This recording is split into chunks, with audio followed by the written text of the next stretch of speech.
당시 흥남항에는 북한에서 탈출하려는 엄청난 숫자의 피난민이 몰려든 상황.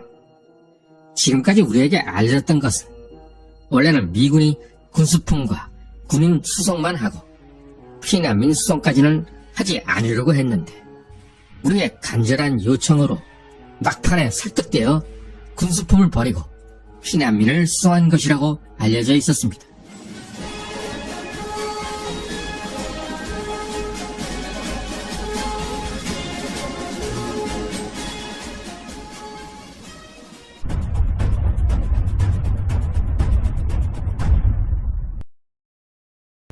중공군이 한반도에 첫 번째로 출몰한 1950년 10월 25일.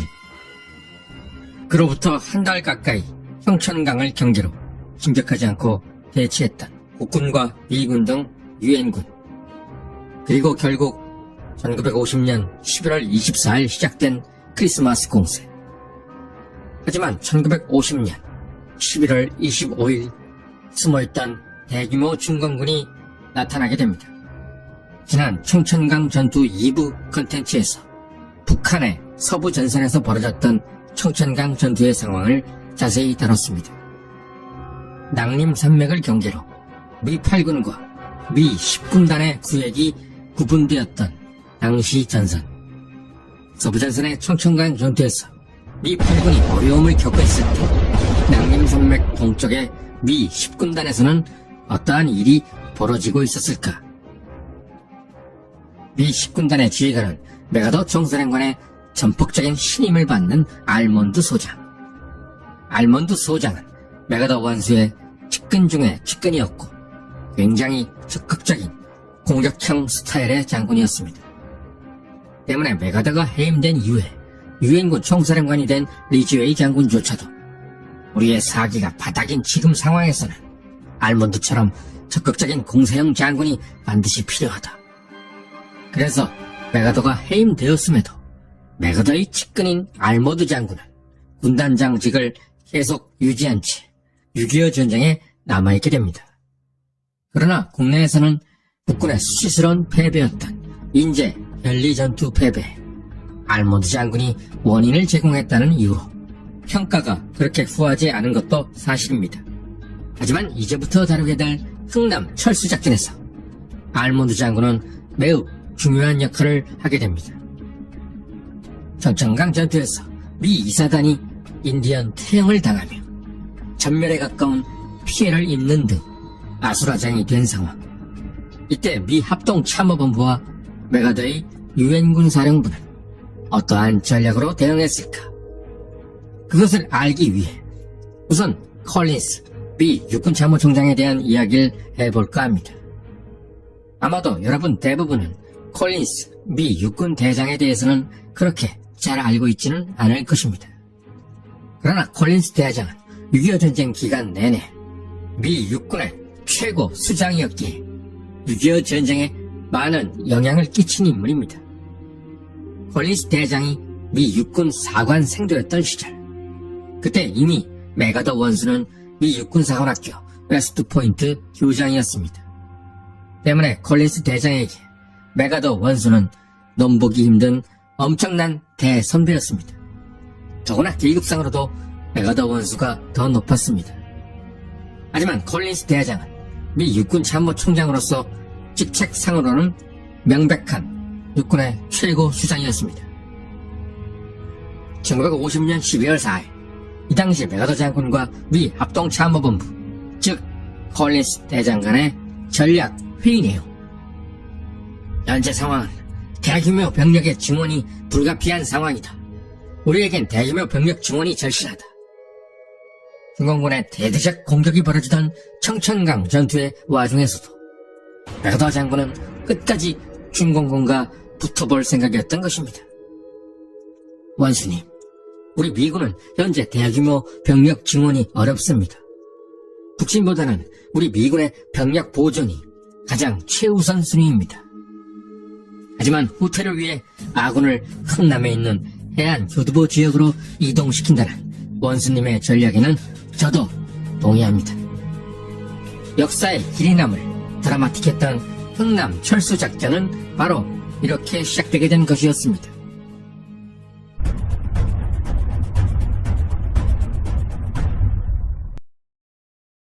사실 그동안 미 10군단은 메가더의 전폭적 신임을 받는 부대였기에 엄청난 보급을 받으며 미 8군보다 더 북쪽으로 올라가 있었습니다. 미 10군단에는 국군 1군단도 속해 있었습니다. 그런데 이제 동해안에 청진항까지 진출했던 국군 1군단은 해안을 따라 480km, 해산진까지 진격한 미 7사단은 산악지형을 통과해 320km, 장진으로 진출한 미 해병 1사단은 중공군의 포위망을 깨부수면서 240km를 후퇴해야만 하는 그런 처지에 내몰리게 된 것입니다.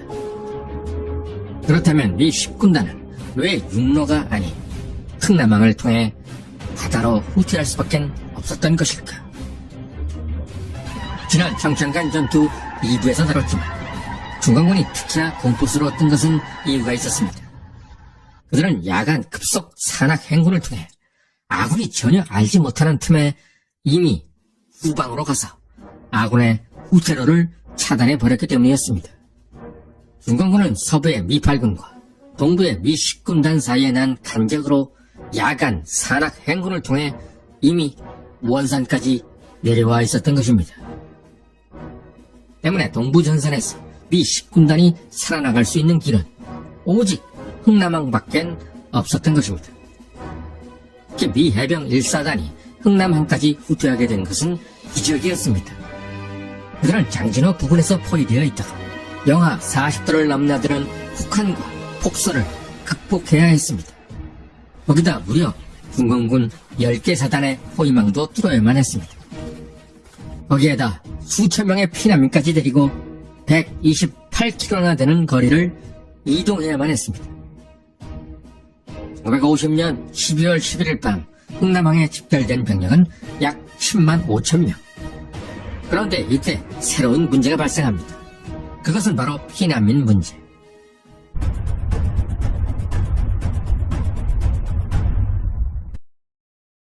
당시 흥남항에는 북한에서 탈출하려는 엄청난 숫자의 피난민이 몰려든 상황. 지금까지 우리에게 알려졌던 것은 원래는 미군이 군수품과 군인 수송만 하고 피난민 수송까지는 하지 않으려고 했는데 우리의 간절한 요청으로 막판에 설득되어 군수품을 버리고 피난민을 수송한 것이라고 알려져 있었습니다. 하지만 본 채널에서는 그동안의 통설이 아닌 진짜 진실을 말씀드리도록 하겠습니다. 미군 지휘부는 군 병력뿐 아니라 북한에서 몰려든 대량의 피난민까지 모두 철수시킬 계획을 1950년 12월 초에 이미 수립했었다라는 것이 정확한 진실입니다. 어쩌면 그동안의 통설보다 이것이 객관적으로도 더 합리적입니다. 군 작전 계획이라는 것이 누가 옆에서 사정한다고 해서 갑자기 바뀔 수는 없는 것이기 때문입니다. 당시 미 10군단과 유엔군 사령부 사이의 무선 통신 전문 내용이 대부분 공개되었기 때문에 이제 이러한 사실을 알 수 있게 된 것입니다. 가능한 최대한 많은 숫자의 피난민을 수송하라. 이것이 원래부터의 유엔군 사령부 정식 지침이었습니다. 유엔군 사령부가 이런 지침을 내린 이유는 바로 인도적인 사명감 때문. 그렇다면 지금부터 유엔군 지부가 이러한 결정을 내린 그 과정을 알아보도록 하겠습니다. 시작은 미 10군단 참모장 포니 대령과 민간 자문이었던 한국인 현보학 박사. 이 두 사람은 미 10군단의 최고 지휘관 알모드 장군을 설득했습니다. 장군님, 북한에서 내려온 피난민들과 함께 후퇴해야만 합니다. 알몬드 장군이 도와주십시오. 이들을 적진에 내버리고 떠난다면 이 후퇴는 그냥 완벽한 패배로 남게 됩니다. 이 말을 들은 미 10군단장 알몬드 장군은 유엔군 사령부, 즉 메가더 원수를 설득시켰습니다. 그리고 유엔군 사령부는 다시 미국 워싱턴 당국을 설득시켰던 것입니다. 그래서 결국 군인뿐 아니라 피난민 철수까지 흥남 철수작전에 포함되게 됩니다. 유엔군 사령부가 민간인까지 함께 피난시키기로 방침을 정함에 따라 미 해군과 대한민국 해군은 이용 가능한 모든 선박을 긁어모았습니다. 그래서 흥남항은 온갖 종류의 배들로 가득 들어차 북새통을 이뤘습니다. 1950년 12월 12일 흥남항에는 무려 100척이 넘는 어마어마한 선단이 흥남 철수작전을 위해 정박하고 있었습니다. 그리고 바로 이날부터 투송이 시작되었습니다. 당시 흥남부두에는 미처 싣지 못한 탄약과 유류 등 군사장비가 마치 산더미처럼 쌓여 있었습니다. 모든 군인과 피난민들이 떠난 후에 미군은 흥남항에 남아있는 탄약과 차량 등 약 560만 톤에 이르는 엄청난 군사장비가 적의 수중에 넘어가지 못하도록 이것들을 모두 폭파시켰습니다.